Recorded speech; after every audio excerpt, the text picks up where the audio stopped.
나이다. 아멘. 할렐루야. 이렇게 새롭게 한 주를 시작하는 첫날 주일 주님의 전에서 하나님을 찬양하는 저와 여러분에게 하나님께서 축복 허락하여 주실 줄로 믿습니다. 우리 옆에 있는 분들에게 이렇게 인사합니다. 사랑합니다. 축복합니다.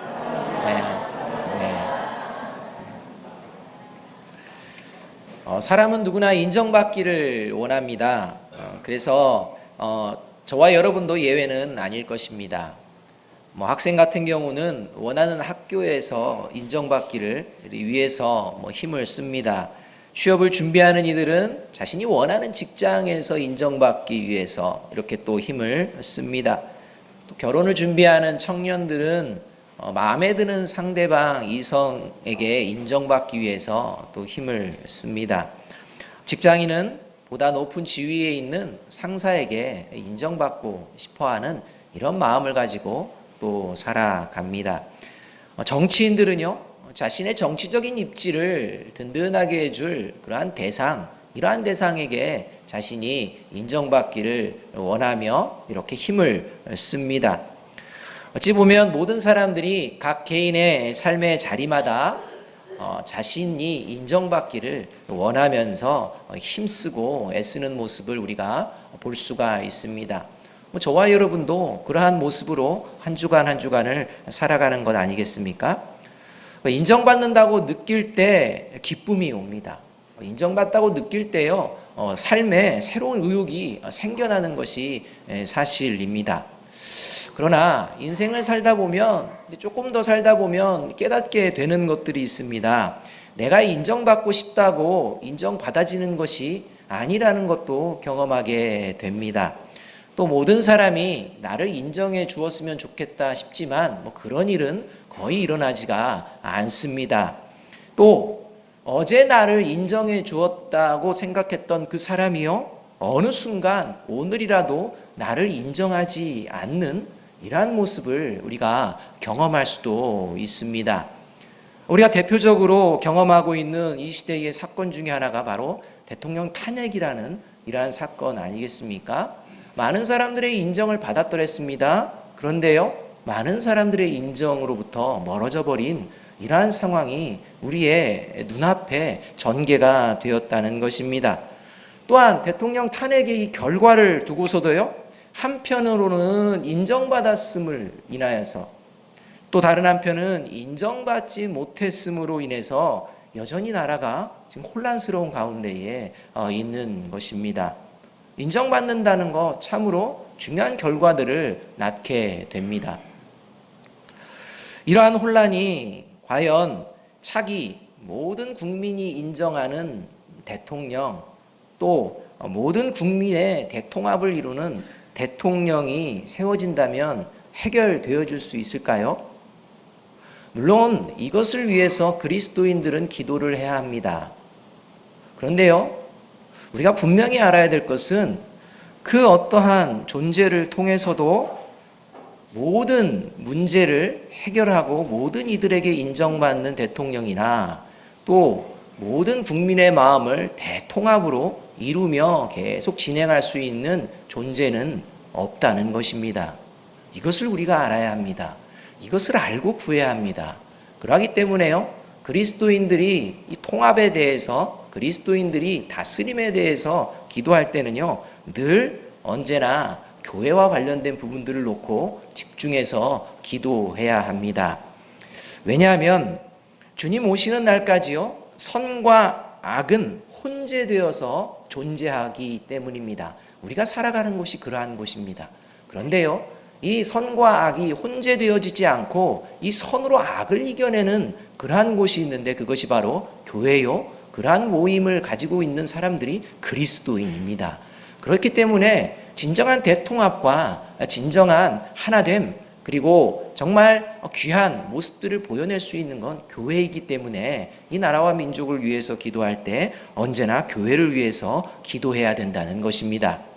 그렇다면 그리스도인들은요, 이런 혼란, 특별히 우리나라가요, 지금도 크게 혼란스럽지만 앞으로도 때로는 작게, 때로는 어쩌면 더 클 수 있는 혼란도 경험할 수가 있습니다.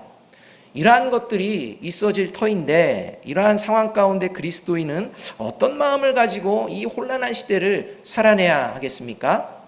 이것에 대해서 해답을 말씀해 주시는 본문 중에 하나가 오늘 우리가 읽은 이 말씀입니다.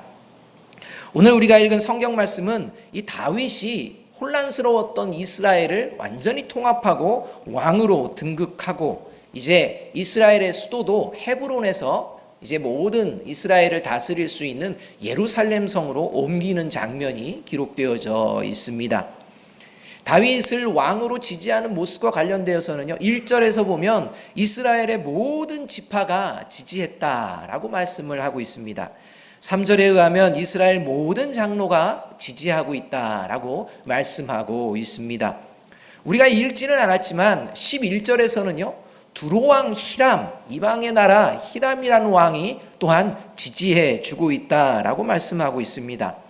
모든 이스라엘 지파, 이 지파는요, 정치적, 군사적인 권세를 가지고 있는 의미를 담고 있습니다. 또 이스라엘의 모든 장로는 이스라엘의 이 영적인 권세를 의미하게 됩니다.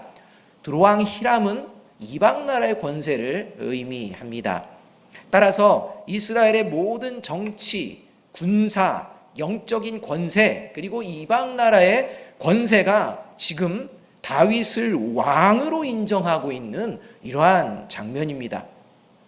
이스라엘 전체는 물론이고 다윗 개인적으로도 얼마나 기쁨과 감격이 넘치는 자리겠습니까?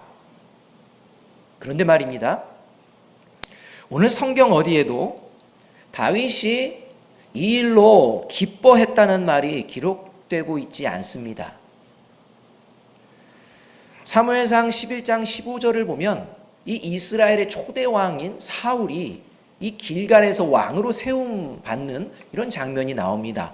그런데 그 장면에서는 사울 왕이 길갈에서 왕으로 세워질 때 사울과 이스라엘 모든 사람이 크게 기뻐했다라고 기록하고 있습니다.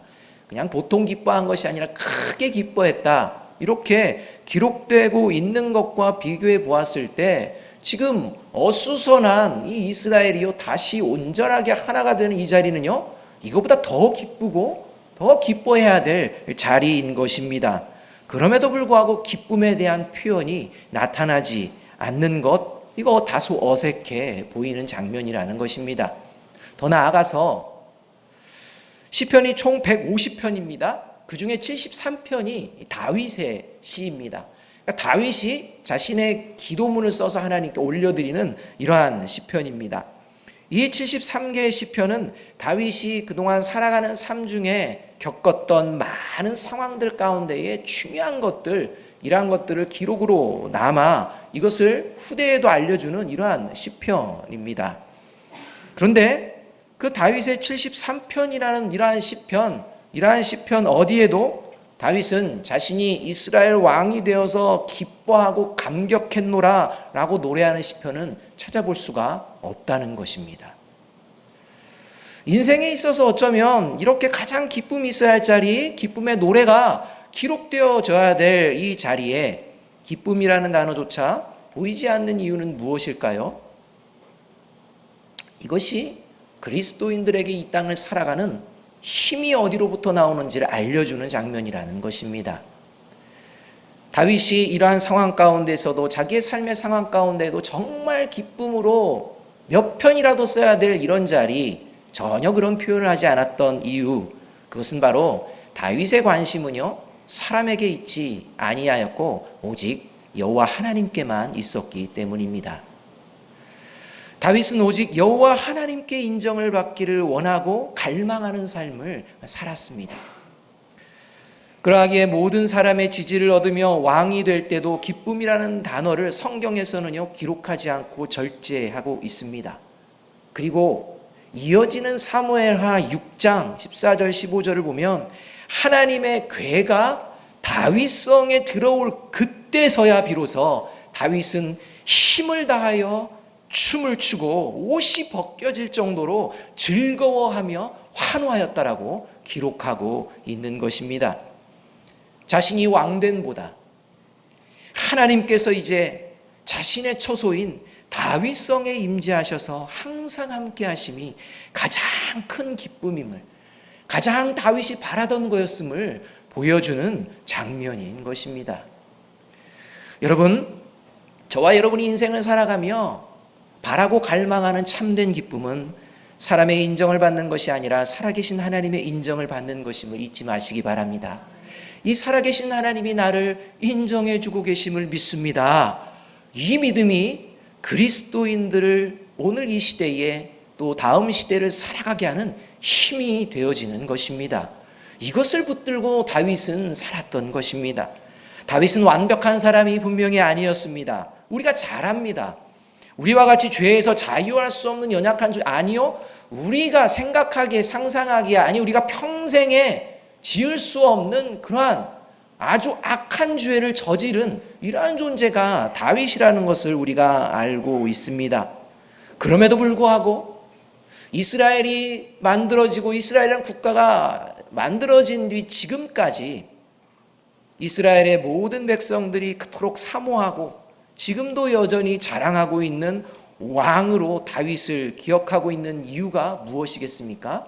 그것은 바로 하나님 여호와가 다윗과 함께 하시는 줄로 믿습니다.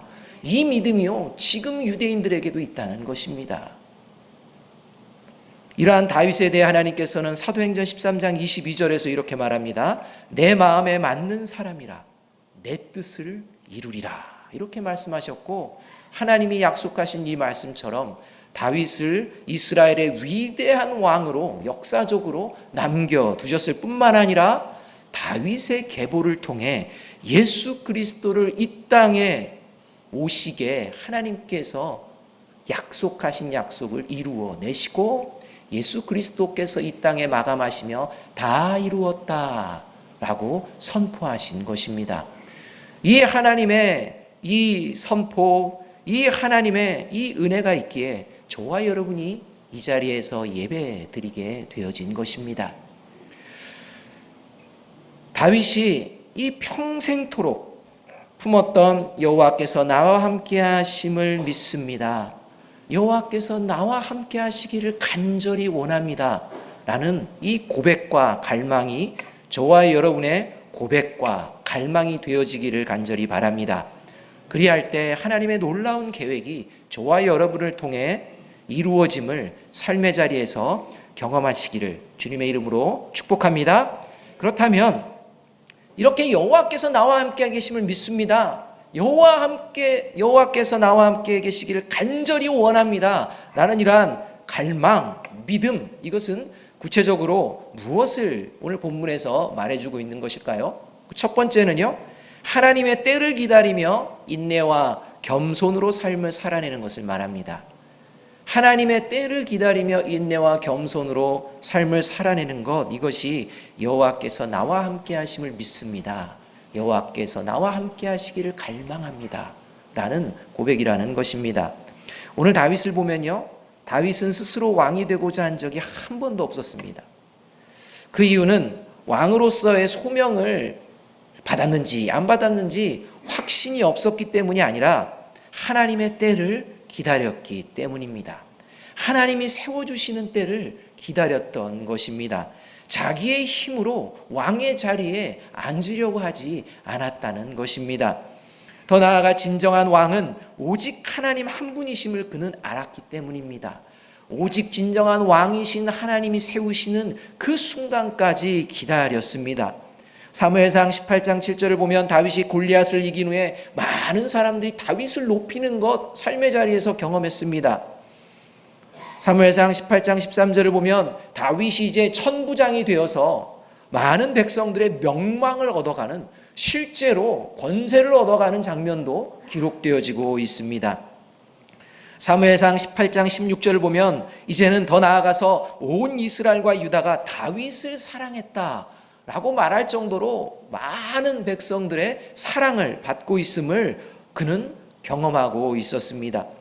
사무엘하 3장 17절을 봐도 이 이스라엘 장로들, 다윗을 몰아냈던 이 이스라엘 장로들이 다윗을 이제 왕으로 삼고자 하는 이러한 마음이 있다라는 것을 듣습니다. 이러한 상황을 다윗이 모르는 바가 아니었습니다. 더군다나 이미 사무엘상 16장 13절에서 선지자 사무엘, 하나님의 그 대선지자 사무엘이 자신을 왕으로 기름을 부어준 그 사건이 자신에게 있음을 그는 알고 있습니다. 그런데 그럼에도 불구하고 다윗은 결코 교만하게 행동하지 않았습니다. 하나님이 세워주실 때까지 인내하며 겸손하였습니다. 사울왕을 피해 도망자의 처지에 있을 때, 사울왕을 죽일 수 있는 기회가 있을 때도 그리하였습니다. 사무엘하 2장 4절에서 유다 족속의 왕으로 이제 기름 부음 받아서 이스라엘과 한번 전쟁을 치를 수 있을 만한 능력이 있을 때에도 그리하였습니다. 그리고 오늘 본문에서 나오는 것이 온 이스라엘의 왕이 되는 이 순간까지도 다윗은 자신의 힘으로 왕의 자리를 차지하려고 하지 않았습니다. 그래서 오늘 본문을 보게 되면 3절에 그들과 언약을 맺음에 그들이 다윗에게 기름을 부었다 이렇게 나옵니다. 다윗이 스스로 왕이 되고자 했던 것이 아니었다는 것입니다. 사무엘의 기름 부음 받음에서부터 이스라엘의 왕까지 20년의 세월이었습니다. 그냥 기다린 세월이 아니라 광야에서 목숨이 위태로운 것들을 경험하던 그러한 세월, 인고의 세월들을 그가 살았던 것입니다. 다윗은 끝까지 하나님의 때를 기다리며 인내함으로 자신에게 주어진 삶에 최선을 다하며 살았던 그러한 삶을 우리가 볼 수가 있습니다. 그 최선을 다했던 삶이 때로는 연약하고 때로는 하나님께 온전했던 모습이지만 그럼에도 불구하고 그가 놓치지 않았던 것, 하나님의 때를 기다리며 인내와 겸손으로 나아갔다는 것입니다. 성경에서 말하는 인내, 이 인내는요 그냥 참으면 되겠지라고 하는 그냥 참는 것을 말하지 않습니다. 이 성경에서 말하는 인내는요 희망이 넘치는, 즐거움이 넘치는 소망의 인내를 의미합니다. 누가복음 8장 15절을 보면요 이렇게 말씀합니다. 좋은 땅에 있다는 것은 착하고 좋은 마음으로 말씀을 듣고 지키어 인내로 결신하는 자니라 말씀하고 있습니다. 인내할 때 결실을 맺기에 희망찬 인내인 것입니다. 우리가 봄을 맞이하며 여러 가지 분주한 일들을 하지 않습니까? 바쁘지 않습니까? 어려움도 있지 않습니까? 그럼에도 곡식을 뿌리고 하는 이유들이 뭡니까? 희망이 있기 때문입니다. 그 열매를 거둘 수 있다는 희망, 이것으로 하여금요 모진 여름의 더위도 인내할 수 있는 것입니다. 이것이 성경에서 말하는 인내입니다. 로마서 5장 4절은 이렇게 말합니다. 인내는 연단은 소망을 이루는 줄 알미로다. 인내는 소망을 이루기에 희망찬 인내인 것입니다. 누가복음 21장 19절은 예수님께서 이렇게 말씀합니다. 너희의 인내로 너희 영혼을 얻으리라 라고 말씀합니다. 결국 그리스도인의 인내는 영원한 생명을 얻게 될 줄로 믿습니다. 그러하기에 희망찬 것입니다. 계시록 14장 12절은 그래서 이렇게도 말씀합니다. 성도들의 인내가 여기 있나니 그들은 하나님의 계명과 예수에 대한 믿음을 지키는 자니라 라고 말씀하고 있습니다. 삶의 자리가 힘들고 어렵고 박해가 있었던 그 시대에 성도들이 인내할 수 있었던 것, 그것은 반드시 약속을 성취하시는 하나님의 말씀이 나와 함께하는 줄로 믿습니다. 나는 이 말씀을 붙들었기에 희망찬 인내의 삶을 살아내었던 것입니다. 다윗이 오직 하나님께서 자신과 함께 하심을 믿으며 인내와 겸손함으로 삶을 살아내었듯이 영원한 소망의 하나님의 말씀, 영원히 나와 함께 하겠노라고 약속하시며 우리에게 보여주신 이 십자가의 사랑을 붙들고 인내와 겸손으로 오늘을 살아내는 저와 여러분이 되기를 바랍니다. 그럴 때 베드로전서 5장 6절은 이렇게 우리에게 약속해 주고 계십니다. 베드로 5장 6절 말씀 함께 한번 읽습니다. 시작. 그러므로 하나님의 능하신 손 아래에서 겸손하라. 때가 되면 너희를 높이시리라. 하나님의 사람으로 이 삶을 살아가며 하나님의 때를 기다리며 나아갈 때 반드시 저와 여러분을 세워주시고 높여주시는 하나님의 역사를 경험하게 될 줄로 믿습니다. 둘째로 이 여호와께서 나와 함께 하신다라는 믿음은요 어려움 앞에서 쉽게 낙심하지 않는 것을 말합니다. 오늘 본문 6절에서 8절을 보면 다윗이 왕이 된 후에 이제 처음 행하는 것이 뭐냐? 수도를 옮기는 거였습니다. 수도를 헤브론에서 정치적, 군사적, 종교적으로 가장 적합한 예루살렘으로 옮기는 장면이 나옵니다. 당시 예루살렘에는요, 여부스 족속이 살고 있었습니다. 이 여부스 족속이 살게 된 것은 이스라엘 백성들이 하나님의 말씀을 가볍게 여겼기 때문입니다. 가나안 땅을 차지하게 되면 그 땅에 있는 가나안 민족을 다 쫓아내라 이렇게 했는데요, 가나안 땅을 차지하면서 이 정도면 됐다, 이 정도면 우리가 신앙생활도 할 수 있고 이 정도면 결코 어려움 겪지 않겠다 생각하며 이 여부스 족속을 남겨놓는 것입니다. 그리고 그들을 종으로도 부리는 이런 그냥 괜찮다라는 생각을 했는데 오늘 그렇지가 못한 것입니다. 이 여부스 족속이 차지한 이 예루살렘은요, 천혜의 요새였기 때문에 점령하는 것이 불가능해 보이는 그러한 곳입니다. 아마도 이스라엘 백성들이 이 여부스 족속이 있는 예루살렘 성을 처음에는 점령하려다 못한 것도 아마 그러한 이유가 있을 수도 있습니다. 너무 힘들기 때문입니다. 이렇게까지 힘들면서까지 굳이 할 필요가 있느냐라고 하며 생각했기 때문에 그대로 놔뒀는데 이것이 문제가 되어지는 것입니다. 그런데 다윗은 이 난공불락의 예루살렘을 향해 나아갑니다. 이 난공불락임을 여부수 족속 사람들은 잘 알았고 믿었습니다. 계속되어지는 공격에 튼튼하게 자신들은 살아냈기 때문입니다. 그래서 다윗을 향해서 조롱하는 것이 6절이었습니다. 맹인과 다리 저는 자라도 너를 물리치리라. 네가 아무리 힘쓰고 애쓰고 하나님이 누군지는 모르겠지만 아무리 온다고 할지라도 예전에도 그 하나님 이름 외치던 자들 우리가 물리쳤고 지금도 너희들이 아무리 날고 기어도 우리가 생각하기에는 우리 백성 중에 가장 전쟁에는 나가지도 못할 만한 그런 힘이 없고 약한 이런 맹인과 다리 저는 자, 이러한 자가 상대도 너희들은 그냥 끝이다 라고 하며 이렇게 조롱을 하는 상황입니다. 세상이 그리스도인들에게 그러한 조롱을 계속해서 던집니다. 하나님을 믿고 교회를 다닌다고 하면 그래, 그렇구나, 나도 다녀야지 라는 그러한 이야기를 하지 않습니다. 교회 다니는 게 밥 먹여주냐? 그리 열심을 내냐? 현실 제대로 파악해 봐라. 현실을 보면서 비교해보자. 너희가 우리보다, 교회 다닌다는 너희가 우리보다 나은 것이 도대체 뭐냐? 하나님 믿지 않아도 얼마든지 좋은 학교, 좋은 직장, 사업 잘할 수 있고 또 사람들과의 관계도 너네가 하는 것보다 더 잘하는 것 보이지 않느냐? 또 많은 사람들이 오히려 인정해주는 모습 많지 않느냐? 돈 잘 버는 거? 이렇게 잘 사는 거 실제로 믿지 않아도 하나님 의지하지 않아도 이렇게 살고 있지 않느냐 라고 저와 여러분을요 그런 식으로 바라보며 이야기한다는 것입니다. 그럴 때 저와 여러분은요 대답거리를 잊어버릴 때가 많습니다. 특별히 정말 나보다 낫다라고 생각되어지는 객관적인 사람들이 이야기할 때 그냥 한마디도 하지 못하는 그러한 모습을 우리가 보게 됩니다. 그런데요 이렇게 신랄하게 조롱하는 이 여부스 족속의 조롱에 대해서 하나님은 7절 한 절로 일갈해버립니다. 7절은요 조롱하는 세상의 입을 완전히 틀어막는 하나님을 봅니다. 함께 7절의 말씀을 읽습니다. 시작. 다윗이 시온산성을 빼앗았으니 이는 다윗성이더라. 어떻게 해가지고 어떠한 것을 가지고 먼저 이렇게 해가지고 했다 이런 얘기를 먼저 하는 게 아니라요 결론을 먼저 얘기해버리는 것입니다. 그러한 것에 주눅들지 말라는 것입니다. 그러한 말에 낙심하는 건 믿음이 아니라는 것입니다. 그러한 마음에 하나님을 의심하는 것, 그것은 그리스도인의 믿음이 아니라고 지금 말씀하고 있는 것입니다.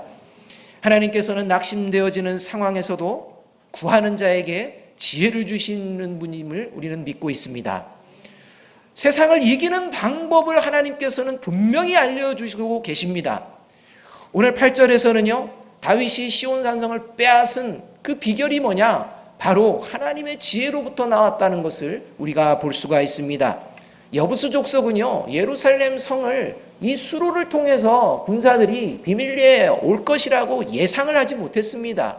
결코 그런 식은 예상하지 못했지만 다윗은 이 물 깃는 대로 올라가서 비록 힘들고 어렵지만 좁고 불편하지만 그것을 통해서 나아갈 때 예루살렘 성을 점령할 수 있음을 믿고 하나님께 구하며 나아갔던 것입니다. 결국은 난공불락이라 생각했던 예루살렘은 하나님의 손안에 점령을 당합니다. 저와 여러분이 하나님과 함께함을 믿을 때 그 어떤 어려움도 헤쳐나갈 지혜와 이겨낼 힘을 구할 때 하나님께서는 저와 여러분에게 반드시 베풀어 주시는 하나님이십니다. 세상에서 그리스도인으로 살아가는 것이 만만치 않을지라도 세상 앞에 주눅들지 말고 하나님께 지혜를 구하며 세상 앞에서 하나님의 살아계심을 담대하게 선포하고 보여내는 저와 여러분이 되기를 바랍니다. 시편 37편 9절에서 10절은요 이렇게 하나님께서 선언합니다. 진실로 악을 행하는 자들은 끊어질 것이나 여호와를 소망하는 자들은 땅을 차지하리로다. 잠시 후에는 악인이 없어지리니 네가 그곳을 자세히 살필지라도 없으리로다.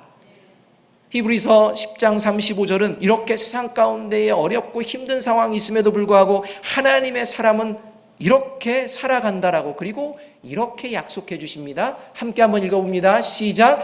그러므로 너희 담대함을 버리지 말라. 이것이 큰 상을 얻게 하느니라. 하나님이 나와 함께 하심을 믿으며 하나님이 나와 함께 하심을 갈망하며 살아내는 그리스도인들을 비웃는 자들의 결국은 영원한 멸망입니다. 대신 그리스도인의 결국은 땅을 차지하며 상을 받게 된다는 사실을 늘 기억하시며 이번 한 주 저와 여러분의 삶의 자리가 실제 이러한 복으로 가득 차는 누리는 그러한 삶이 되어지기를 주님의 이름으로 축복합니다. 세 번째로 여호와께서 나와 함께 하신다라는 믿음은요 영적인 무장을 게을리지 하지 않는 것을 말합니다. 오늘 승리했다고 무장해제하지 않는 것입니다. 9절의 말씀을 우리 함께 읽습니다. 시작. 다윗이 그 산성에 살면서 다윗성이라 이름하고 다윗이 밀로에서부터 안으로 성을 둘러 쌓으니라. 다윗은요 예루살렘 성을 차지했습니다. 그런데 이 성을 차지하고 승리에 도취되어지지 않았습니다. 이 예루살렘 성에 무너진 이 성벽과 이러한 것들을 보며 보수하고 다시 증축하는, 그래서 이 성을 더욱 견고하게 세우고 있는 장면을 우리가 볼 수가 있습니다. 이제는 위협적 거리가 없어졌습니다. 그럼에도 불구하고 이것이 끝이 아니라 계속해서 이제 무장을 하고 있는 장면을 우리가 봅니다. 여기서 예루살렘을 다윗이 점령한 것은 아주 중요한 의미가 있습니다. 다윗이 8절에서 이런 얘기를 합니다. 맹인과 다리 저는 사람을 내가 미워했다.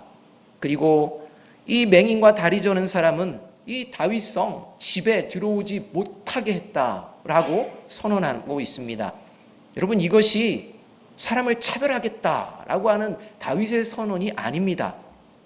어찌 보면 우리가 하나님의 말씀들을 오해할 때가 있습니다. 레위기 21장 18절을 보면요, 하나님의 예배의 성전에 나오지 못하는 자들에 대해서 실제 명문화에서 언급하는 것이 흠 있는 자는 예배 못 드린다 라고 하며, 그 흠 있는 자 중에 누가 있느냐? 맹인과 절뚝, 다리 저는 사람이 있습니다. 예배 못 드린다는 것입니다. 다윗이 이것을 알고서 이제는 못 드린다 라고 하면 사람 차별했을까요? 초대교회 상황에서도 보면요, 이제 성전 미문에 누가 앉아 있었느냐? 사도행전 3장에 안진뱅이가 앉아 있습니다. 왜 그는 하나님께 예배를 못 드리는 겁니까? 못 들어가니까 말입니다. 율법에서 못 들어가기 때문입니다. 그래서 다윗도 오늘 그러한 의미에서 이야기를 하는 것일까요? 그렇지가 않습니다. 이 레위기 말씀과 이 성전 미문에 안진뱅이가 앉았던, 그리고 오늘 다윗의 이 행동은 우리가 예루살렘 성이 무엇인가, 무엇을 의미하는 것인가의 본질이 담겨 있습니다.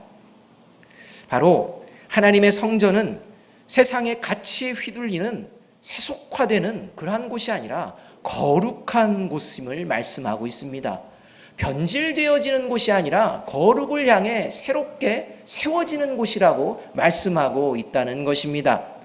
그래서 이 거룩을 지키고 이 거룩을 견고히 세우는 이 장면이 성벽을 쌓고 보수하는 장면인 것입니다. 에베소서 6장 11절은 말씀합니다. 마귀의 간계를 능히 대적하기 위하여 하나님의 전신갑주를 입으라. 이렇게 말씀하시면서 이어지는 13절에서 이는 악한 날에 너희가 능히 대적하고 모든 일을 행한 후에 서기 위함이라 라고 말씀합니다. 저와 여러분이요, 언제나 승리의 도취가 아니라 언제나 영적인 무장을 하는 이유는 뭐냐? 사탄의 공격은 예고되어져 있지 않기 때문입니다. 우리의 영혼 가운데 스며드는 이러한 세상의 유혹과 이러한 세속의 물결이 거침없이 언제든지 들어올 수 있기 때문입니다. 그렇기 때문에 항상 영적인 무장을 해야 합니다. 이 영적 무장은 에베소서 6장 18절에 이렇게 말씀합니다.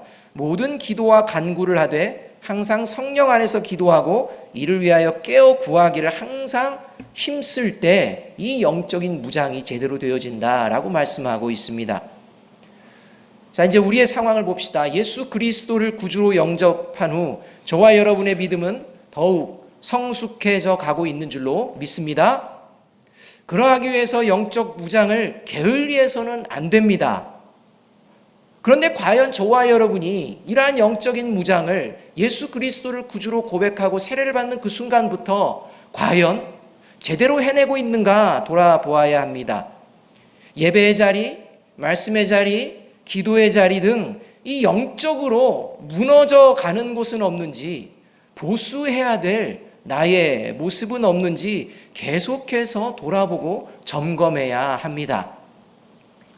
특별히 주일 이 아침 예배를 드리러 오실 때에 이 예배 자리에 허겁지겁 그냥 간신히 또는 늦게 들어오시는 이 예배 자리에 참석하는 모습, 이 모습이 과연 영적인 무장을 한 상태의 모습일지 우리는 돌아보아야 합니다. 이러한 모습으로 우리가 예배에는 참석할 수 있을지는 모르겠지만 이러한 상태는요, 나머지 6일을 이야기해 준다는 것입니다. 일주일 중에 단 하루인, 그것도 첫날인 이 시간을 정말 잘 무장해서 오지 못할 때 어떻게 6일의 삶이 무장된 상태로 갈 수가 있겠습니까? 마찬가지입니다. 부모님들 영적인 무장이 먼저 되어 있어야 되는 이 부모님들이 아이들을 데리고 오는데 이 아이들이 무엇을 배우겠습니까? 무엇을 준비하며 나아갈 수 있겠습니까? 예배 늦지 맙시다. 이거 가지고 하면요, 제가 오늘도 꼭 그 얘기를 들을 겁니다. 저기 인사하다 보면 아우 찔렸습니다 이렇게. 예배에 늦지 않는 이게 중요한 게 늦고 안 늦고의 중요한 문제가 아닙니다. 내가 일주일을 시작하는 첫날을 어떤 마음으로 무장하며 나아가는지가 중요하다는 것입니다. 이번 3월 다음 주부터 우리가 이제 구역을 편성해서 구역 예배를 드리게 됩니다. 여러분, 저와 여러분이 이 예배 자리 한 번 예배 드린다고 우리의 영적으로 무장이 잘 돼가지고 믿음이 성숙되어지는 게 결코 아닙니다. 교회가 바로 세워지기 위해서는 소그룹이 바로 세워져야 합니다. 그래서 이 구역 모임이요, 모여져야 하는 것입니다. 아이, 나는 그거 안 해도 돼. 나는 바쁜데. 아이, 괜찮아. 여러분, 이런 생각을 만약 하고 계시는 분이 있다면 이미 영적인 무장을 해제하고 들어가는 것입니다. 여러분, 그 자리를 통해서 삶의 나눔이 있고 하나님의 역사가 있고 하나님의 살아계심이 경험되어지는 자리가 구역예배 자리인 줄로 믿습니다. 어떻게 해서든지 어떤 방법을 동원해서라도 내가 어떤 어려움이 있어도 하여튼 마음을 모으고 뜻을 모아서 함께 할 수 있는 그 방법을 찾아내고 예배하는 저와 여러분 우리 교회가 되어지기를 간절히 바랍니다. 여호와가 함께 하심을 의지하며 살던 다윗 언제 무너지는 겁니까? 사무엘하 11장을 보면 암몬과의 전쟁 중에 씻지 못할 죄를 짓게 됩니다. 여러분, 암몬과의 전쟁은 뭡니까?